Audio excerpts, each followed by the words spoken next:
Bien-aimé, la Bible dit ceci, dans Jean chapitre 3, verset 36. Celui qui croit au Fils de Dieu a la vie éternelle. Celui qui ne croit pas au Fils de Dieu ne verra point la vie. Et la colère de Dieu demeure sur lui. La colère de Dieu demeure sur celui qui ne croit pas au Fils de Dieu. Si tu ne crois pas au Fils de Dieu, bien-aimé, tu es condamné. Si tu ne crois pas au Fils de Dieu, la colère de Dieu demeure sur toi. Il n'y a pas de position intermédiaire où tu as la vie avec le Seigneur Jésus-Christ, où tu vas subir la colère de Dieu. Il faut fuir la colère de Dieu, bien-aimé.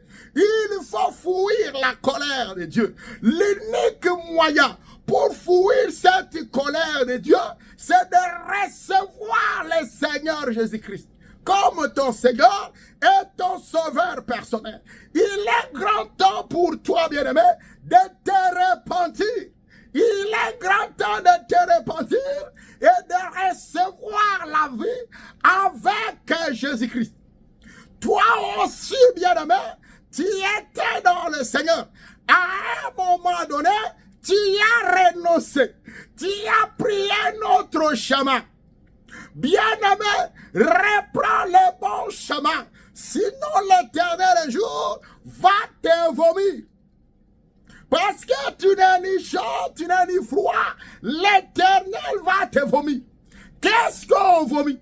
On vomit quelque chose qui était dans le ventre. Qui était dans le ventre.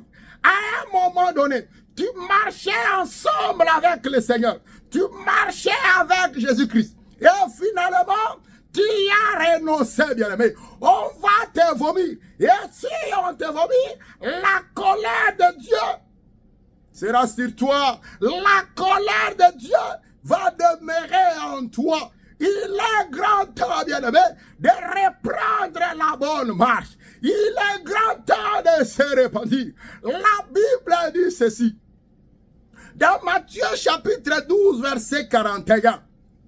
Les hommes de Ninive s'élèveront pour condamner cette génération. Les hommes de Ninive vont s'élever le jour du jugement pour condamner cette génération. Parce que pendant ce temps, la parole a été prêchée. Pendant ce temps, la parole a été annoncée. Mais les gens ont compris que c'était la parole de Dieu.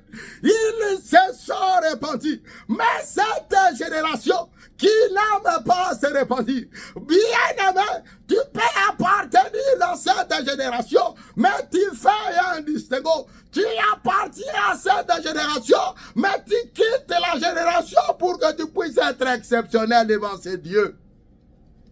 Pour que ce jour-là, les hommes de Ninive ne puissent pas s'élever pour te condamner. Toi qui me suis, bien-aimé, reprends ton chemin avec le Seigneur. Reprends ton chemin avec le Seigneur. N'abandonne jamais. N'abandonne pas cette voie. Continue avec le Dieu de gloire. Continue avec l'Éternel des armées. N'abandonne pas et n'abdique pas. Bien-aimé, toi qui me suis, au travers de cette vidéo, la vie c'est en Jésus-Christ. Il n'y a pas de vie ailleurs. Nous venons d'écouter la parole. La vie c'est en Jésus-Christ. Tu es avec Jésus, tu es du côté de la vie éternelle. Tu n'es pas avec Jésus, tu es condamné. Tu n'es pas avec Jésus, tu vas subir la colère de Dieu. Fuyons la colère de Dieu, bien-aimé. Fuyons la colère de Dieu. Nous pouvons demander tout ce que nous voulons. Nous pouvons demander tout ce que nous voulons pour satisfaire nos besoins. Mais la première des choses que l'homme doit faire, c'est d'accepter le Seigneur Jésus-Christ. C'est d'accepter Jésus dans sa vie. Les restes peuvent venir après. Mais la première des choses, c'est d'accepter Jésus-Christ. La Bible dit ceci. Cherchez premièrement le royaume des cieux. Cherchez premièrement le royaume des cieux. C'est ce qui est important, bien-aimé. Parce que tout le reste sera donné par-dessus. La première des choses, c'est la vie éternelle. La première des choses, c'est le royaume des cieux. Bien-aimé dans le Seigneur, toi qui me suis, toi qui vas me regarder, toi qui vas m'écouter, je te prie, mon bien-aimé, de reprendre ta marche avec le Seigneur Jésus-Christ. Ou toi qui ne l'as pas reçu, la bonne chose, la plus grande décision qu'un homme peut faire dans sa vie, c'est de recevoir Jésus-Christ. Et tu ne regretteras jamais ce temps-là. Le temps favorable, le temps de l'amitié avec ton Seigneur et ton Créateur. Que Dieu vous bénisse. Amen.